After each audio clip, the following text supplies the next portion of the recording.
E aí, pessoal, tudo certo? Tá bonita a máscara?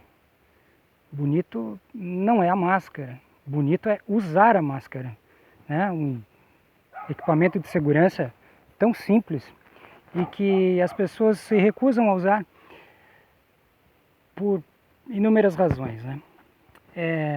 Um outro dia a Elika Takimoto estava relatando no Twitter que ela entrou numa padaria lá em São Paulo e várias pessoas sem máscara.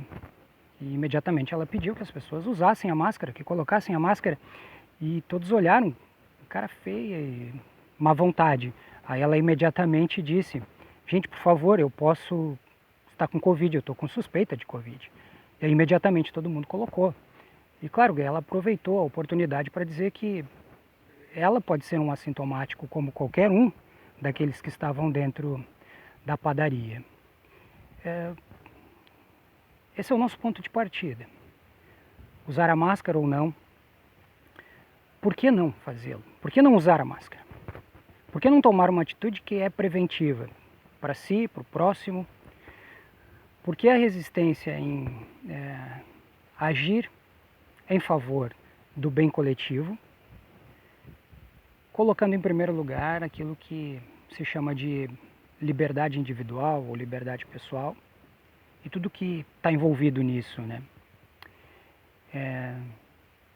A Hannah Arendt, filósofa de origem judia, que se notabilizou pelo conceito da banalidade do mal, desenvolveu essa ideia do mal banal a partir da observação dela do julgamento de Adolf Eichmann, um oficial nazista que era um dos responsáveis pela deportação, pela seleção daqueles que seriam submetidos ao que o regime nazista classificava como a solução final, que era o extermínio de pessoas, em especial de pessoas judias. O Eichmann ele foi preso na Argentina, vivendo como um funcionário da Mercedes-Benz, 15 anos depois do fim da guerra. Foi identificado pelo serviço secreto israelense e foi levado para ser julgado em Israel. Então lá no livro Eichmann em Jerusalém, um relato sobre a banalidade do mal, Hannah Arendt ela tece uma reflexão sobre como o mal está presente na sociedade. Muito diferente de uma ideia pré-concebida de que o mal ele é a face do horror. O mal ele pode estar em qualquer lugar. Porque o Eichmann, diante do júri, diante dela e diante de todos, ele não aparentava ser uma figura horrorosa. Ele não personificava aquela ideia que muitas vezes nós cultivamos de que a maldade seja visível em caracteres dessa monstruosidade pré-concebida. O Eichmann era uma pessoa comum, era um senhor, era uma pessoa pacata, pode-se dizer assim. E inclusive os exames que atestariam o equilíbrio psicológico do Eichmann, eles atestam para aquilo que nós consideramos a normalidade de uma pessoa. Então como pode alguém normal ser protagonista de um horror como o extermínio de pessoas nos campos de concentração nazista? O Eichmann ele se defendeu alegando que ele não poderia ser acusado dos crimes que era, porque ele pessoalmente não tinha matado ninguém. Ele apenas era um cumpridor de ordens. Eichmann era um burocrata que obedecia às ordens do partido nazista, do governo alemão naquela época. Então ele não fazia nada que estivesse errado do ponto de vista do cumprimento dos seus deveres. E o questionamento então viria nesse sentido. Alguém é culpado por exercer o seu dever? O que se percebeu é que o Eichmann ele era alguém que não criticava ordens. Ele tinha uma postura acrítica. Ele cumpria com aquilo que era a recomendação dos seus superiores, com a ordem dos seus superiores. E portanto, ao não criticar essas ordens, ele acabou cometendo atos injustos. Isso nos leva a uma outra pergunta: se ordens injustas, elas devem ser cumpridas. É claro que nós estamos diante de um problema que envolve moral, ética, envolve política e envolve também o direito. Se uma lei injusta deve ser cumprida, uma ordem judicial injusta deve ser cumprida. Se uma determinação, um decreto político que pareça injusto, deve ser cumprido. Ou mesmo um costume, né, uma regra do costume, e aí a gente está no campo da moral, se ela nos parecer hoje injusta, mesmo que faça parte de uma tradição e tenha representatividade ainda em algum grupo social, se ela deve ser levada adiante ou se ela deve ser reformulada ou até mesmo descartada. Então, o que a Hannah Arendt nos sugere é de que a maldade humana, ela pode estar em qualquer lugar, em qualquer pessoa. Ela pode ser praticada por qualquer um. Eichmann fazia o que fazia pensando em cumprir ordens por interesse próprio. Ele tinha pretensões pessoais, né, de ascensão dentro da sua carreira como um oficial e dentro da sua carreira política. Pessoas que agem motivadas então pelos seus interesses pessoais, colocando em primeiro lugar esses seus interesses, seriam pessoas capazes de cometer atos de natureza malévola, porque são prejudiciais aos outros e podem ser prejudiciais a si mesmos, porque são motivadas apenas pelos seus interesses.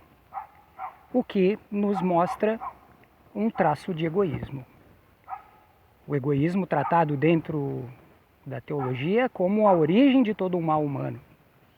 O egoísmo tratado dentro da filosofia, por exemplo, de Hobbes, como sendo um traço ontológico do ser humano. Nascemos pensando, em primeiro lugar, no nosso próprio bem e faremos de tudo para consegui-lo. E que se não houver, então, um ente regulador, o Estado e as leis, que coloque cada um dentro do seu limite, viveremos um estado de selvageria onde cada um faz o que quer, exercendo a sua liberdade pessoal, a sua liberdade individual, com arbítrios pessoais. Se formos acríticos, então, se não pensarmos nas consequências do que estamos fazendo, considerando apenas esse nosso ímpeto em satisfazer os nossos desejos pessoais, poderemos ter uma sociedade em uma grande desarmonia, em uma anomia, como vai dizer a sociologia. Porque as pessoas também dentro do campo da sociologia, citando Max Weber, elas agem livremente, mas influenciadas. Um tipo de ação social é movida por emocionalidade. Ela é irrefletida, mas ela é consciente. Agimos porque achamos que é bom fazer aquilo e por contágio social. As pessoas, elas acabam influenciando umas das outras. Então, se um líder político não usa a máscara, se ele incentiva a aglomeração, se ele desrespeita os critérios médicos e faz isso por algum interesse pessoal, político, do seu grupo, que não seja um interesse coletivo, ele pode ser alguém que personifica o mal. E esse mal banal, ele pode estar dentro da nossa casa. Um parente que pense assim, que não use a máscara, que desconsidere a proteção pessoal. Pode ser um agente de saúde que não só pratica o mal em relação a esse mero ponto de observação, que é o uso da máscara, mas na hora de aplicar a vacina em um idoso, não aplica. O Brasil inaugurou a vacina de vento em pessoas idosas, vulneráveis. Que interesse tem aquele enfermeiro que não aplicou a vacina? No que ele está pensando? O que ele pretende ao fazer isso? Isso nos remete a pensar naquilo que seria o fundamento da nossa moralidade. Por que ser bom? Por que agir bem? Kant nos vai orientar nesse sentido, não criando um código onde há normas, prescrições morais, mas nos dando uma fórmula. Portanto, ela é desprovida de conteúdo, ela tem apenas a forma, como uma fórmula a ser aplicada, que é o imperativo categórico, que a nossa ação pessoal, individual, possa se tornar uma lei universal. Haja de tal modo que a tua ação possa se tornar uma lei universal. Nos perguntando, se todos fizerem isso que eu faço, que tipo de consequência pode haver? Para todos nós será bom? E aí você começa a medir o seu grau de moralidade. Não só o seu senso moral, que é a compreensão do que é moral, mas a sua consciência moral, que é a capacidade de agir moralmente. Então, dentro dessa perspectiva kantiana, a atitude moral ela não é a crítica como o Eichmann fazia. Muito pelo contrário, ela deve ser refletida. Porque como ela não tem conteúdo, ela só tem a forma, você tem que pensar em cada vez que você age se aquilo terá consequências positivas, não só para você, mas para o todo. E isso significa autonomia, independência, liberdade.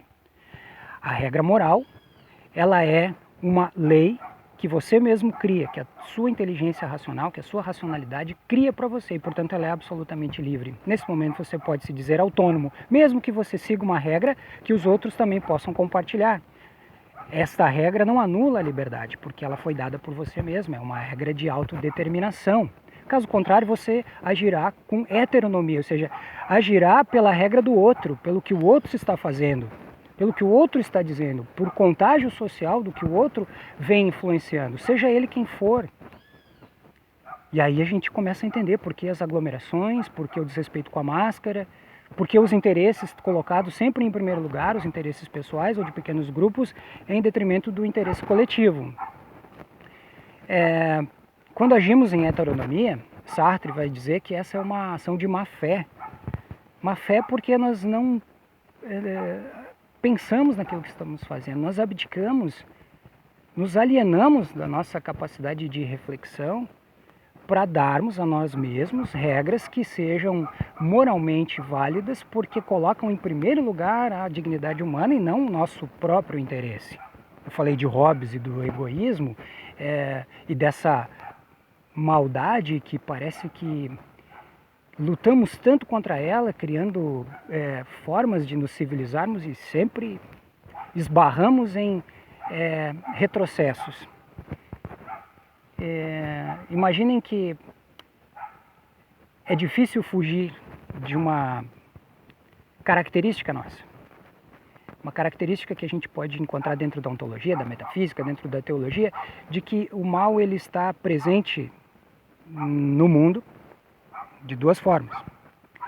O mal natural, ou seja, as coisas naturalmente são imperfeitas, ou seja, não estão na sua plenitude, não se fizeram por completo ainda, e isso nós evidenciamos pelas crises, né, do meio natural, pelos ciclos de criação e destruição, ao que nós já falamos aqui, que ganha correspondente dentro das culturas, com características de leis naturais, de ciclos por regências espirituais, divinas, etc., dentro da filosofia.